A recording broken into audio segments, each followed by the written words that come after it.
Hello, everyone. A very happy new year to all the Leo ascendants. So, in this video, we're going to see how this 2024 is going to be for you. So, at the beginning of the year seemed to be very promising for all the Leo Lagnas there. See, you can even see from, if your Lagna is Leo or if your moon sign is Leo, you can either way see this video and see which resonates with you the most. So generally we see how we are going to be reacting to the transit from the moon sign, because moon is a mind, right?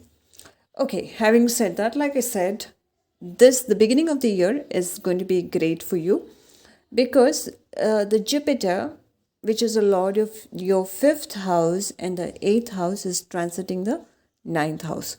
So if you're looking to do your higher education, then this Jupiter transit is going to be great for you, because it is going to give you that opportunities and chances and blessing to take up higher education, especially if you're planning to go and do your studies abroad. Even masters, like if you're planning to take your masters or PhD, then this is a great time for you. You will not have much obstacles in your life, because even if you have any obstacles, this Jupiter is going to remove those obstacles from your path and going to help you achieve what you want in terms of education. And see, again, it is very good for people who are in relationship, because you will, if you're somebody who's looking out for a partner, then you will get a partner who is really a nice person. So that also can be seen, because Jupiter is a lord of the fifth house.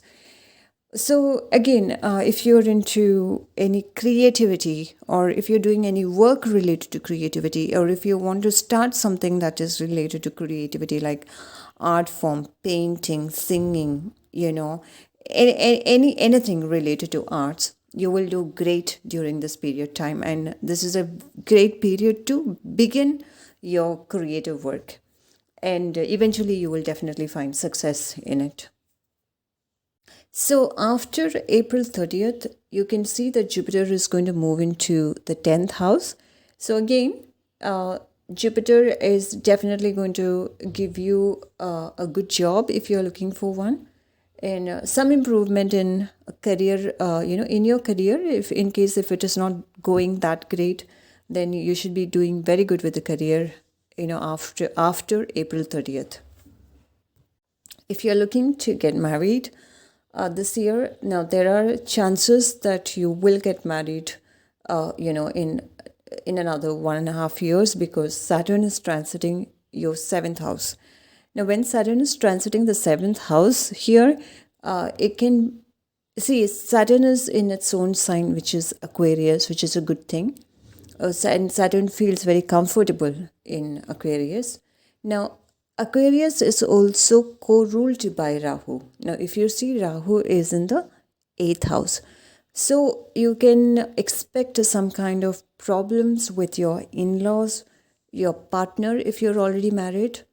And so you need to be very careful in this area when you deal with them. Yeah. Otherwise, in terms of, getting married, that can happen during the transit of Saturn. So Saturn is going to be here, for this whole year. So you can take that opportunity if you're looking for a new partner. And see, if you're getting married during this time, your marriage is going to be long lasting, because Saturn is, Saturn gives you something and makes sure that it stays with you for a long time. And even if you're planning to start a business, things can be very slow in the beginning, but eventually it is going to speed up. And whatever you begin during the time of Saturn in the seventh house, it is going to be very long lasting. So even a business, so that can be expected.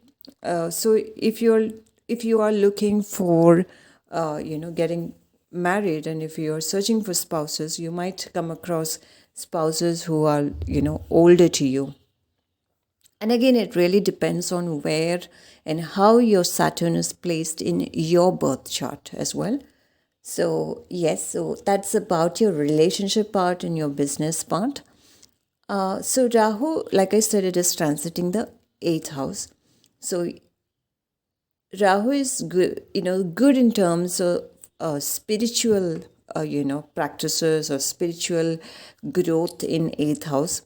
But you have to be careful in terms of your health, in terms of your, like if you have vehicle, you have to make sure that you don't drive it rash, because Rahu sitting there can actually cause accidents. Otherwise, Rahu can, bring you a sudden profit, sudden gain, sudden, inheritance. So if you are waiting to get some inheritance, now this is possible during this time because Rahu is in your 8th house. And 8th house is the house of, things that can happen suddenly. So Rahu being here, you can get some unexpected gains also, apart from losses. Yeah. So Ketu is in the 2nd house. Now you see, Ketu is a planet which separates you, right? Separates you from where it is basically.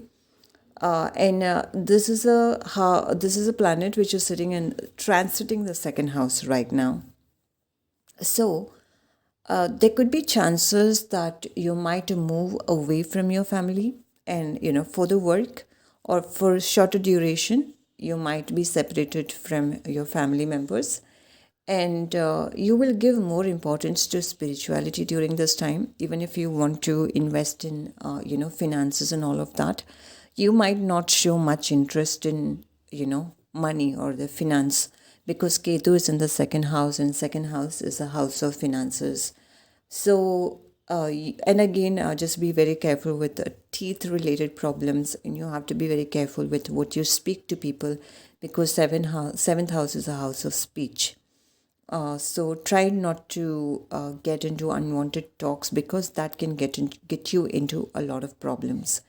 See, overall, I would say this is a good transit for you. So make use of the transit, wherever it is positive.